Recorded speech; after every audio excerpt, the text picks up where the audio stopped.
We gaan naar even de bar, want er zit Rienke en Geert. En die hebben wij, hier, Oordelie Vlien. Hoe lang is het, Lien? Oordelie denk ik wel, maar weer West. Om eens over het verhaal het Woordbeat te praten. Ja, vertel even in het kwart wat het ook alweer inhoudt. Nou, we zijn start met de stichting Woordbeat om de Friese popcultuur in de woorden in kaart te brengen. Hè. Er is in feite van 1960 natuurlijk een aardige popcultuur in die regio West. En nou, bij Prudhoe net bekend. En we proberen nou eigenlijk al dat verhaal wat vers te lezen. Welke bandjes binnen West, wat het te spelen. Maar ik de sociale context eromheen. Hè, van welke poppodia winnen en dat soort zaken alle jaren. Dus met Kwartelien in kwarten eigenlijk gewoon het hele verhaal optekenen wat er in die hele popcultuur gebeurd is en ontstonden is. Titelien, BMJ West, we gaan een beetje een oproep dienen. Je bent het ook actief ziek in. Hoeveel ben je tussen? Hoeveel verhalen ga je opdienen? Nou jongen, echt tientallen. Ja? Als het ook eerst naar woordbeat.nl, dat is juist een hele prot. Het is echt geweldig wat er loskwam. Maar Sam prot, content, dat zit wel, hè. Maar Sam volle verhalen en foto's en samenstelling van bandjes. Nou ja, Geert die beheert dan de hele websiteverhaal. En ja jongen, die maken dat in het systeem. Dan krijg je alles vinden en iedereen waarschijnlijk in combinaties. Geweldig, echt fantastisch. Dus wij zijn de hartstikke dankbaar dat we dat hier even vertellen. Ja, ik stiep ik daar, net alleen omdat ik zelf woordpik ben, maar muziekcultuur, je moet het ook wat vast horen. En in het verliezen jet ik bij het heen, hè, want alles gaat terug natuurlijk en het stekkelkoor altijd doen, dus dat vind ik leuk hoor. Is er een opvallende trend in de geschiedenis van die woordbeat om te vinden? Valt je hem iets op of net? Nou, wat sowieso opvalt is dat er nog steeds een hele hoop muzikanten actief zijn. Ik van het allereerste begin wel. Maar dat er eigenlijk wel qua stroming wel een paar herhalingen van dingen wegkomen. Hè? Dus ik bedoel, en wat ik mooi is, dat is een beetje die oude indoor rock soms, die invloed ik wel voorbij komen, zoals in nijere bandjes. Maar dat werk in de jaren 60 dus onwijs? Dat weer daar aanwezig. Daar is het eigenlijk wat mij begonnen. Hè? De Ambonezen die in de kampen kwamen, Ronald Meerem en Eerste Woorden en dat soort dingen, die kwamen natuurlijk met heel oren muziek heen. Maar dat werd toch eigenlijk een popcultuur ontstonden is hier. Dat is, en dat is mooi omdat ik weer om te zien. En nou, we zijn nu zelf hier dat er de eerste bandjes die beginnen met te oefenen. Hè. Er werden wat reunies binnen kwamen. Mooie verhalen. Hè. En verdween een Engelsman die in een band zit. Is weer opdoekelen. Wordt weer spelen. Man die ben weer druk.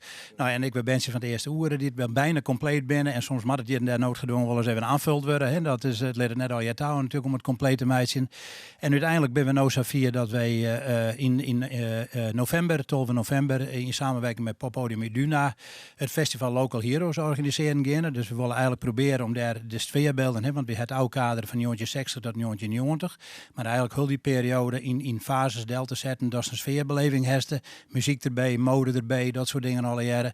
En dat maakt een groot event, maar dat wordt dus. Dat is... Weet je maar waar te spelen? Heb je al een naam van een band die in de jaren 60, 70 populair wie misschien wel? Ja, nou ja, we zijn al heel bij het begin, de Sets, Spoodies Act, de meest kennen u die TV. Zit dat nog eens? De Sets en daarna Spoodies Act. Dat een geweldige bands, hè. Ik vanuit de indoor rock ontstond. Maar wat te denken van de legendarische One of Those uit de 60s, fantastisch. Alles met de Birds en met Bob Dylan te krijgen. En nou, dat beloofd wordt, en ik hoop dat dat terug in kan. Maar ik en Today's Mood. Dat is een band uit de 60s, die ben volop aan het oefenen. Hè. Die gaan daar een set waan, hè. Kwarte setjes door, hè. Op de jongen, fantastisch. En dat is, momenteel is dat die ben er volop mee bezig. Maar wat leuk is, dat die Engelsman, waar Geert het hier, die weer opdoekelen is, ergens boven in Grace. En hoe hebben jullie ons gevallen, joh? Geweldig, die spelen hier in een band die heet Dogs Don't Bite. En die stelde ik optreden. En die ben ik volop aan het oefenen. Fantastische band. En ik denk, jongen, Willem, een soort fantastisch verse. Dat hij nou eens even naar de zomervakantie hier eens een keer even, bam, even zo even. Het is gedacht, ik zie er voor de tik, dan maak ik even niet voor die best, maak je haar. Ik denk van, ik stel het voor. Ik krijg er nou toch net voor. Dus. Nee, het zit op beeld. Nee, is prima jongens. Wij prikken een datum, maar wij regelen die bandje, komt in november. Zullen we het zouden waar? Ja, en in november is het event, hè, de Local Heroes van 60 tot 90. Hartstikke leuk. Maar wat ook nog wel een ding is, er zijn een hoop de bandjes als gemeld en zo op woordbeat.nl en zo ze steen. Maar er zijn er nog meer. En iedereen die erbij wijzen wil, als bandjes zijn, die moet zich natuurlijk wel aanmelden. We zetten wat achter de broek, maar het is geweldig. Ze kennen de spelen, geweldige jongen, maar er komt een boek. En in dat boek, daar was er steen. Natuurlijk was er steen. Wat er wordt optekenen en er zit van potverdorie, ik weer daarbij. Dus nogmaals oproep. Ken nog meer bij, maar Geert fantastisch en een geweldig event. Local Heroes op 12 november in die Duna. Nou, wat wil je nog meer? Gaat het alleen om muzikanten, bedenk ik net, correct? Of bijvoorbeeld ook op festivals of zalen? Podia, dat soort dingen al eerder. Gewoon wat compleet meidje. Dus eigenlijk alles wat er omheen gebeurde. Hè. Dus dat is ik de discotheken waar bandjes spelen enzovoort. Ja, weer de hele muziekcultuur. Ja, de hele muziekcultuur eigenlijk. Dus dat is, ja. Verhoringen die dat meestal mij bracht enzovoort.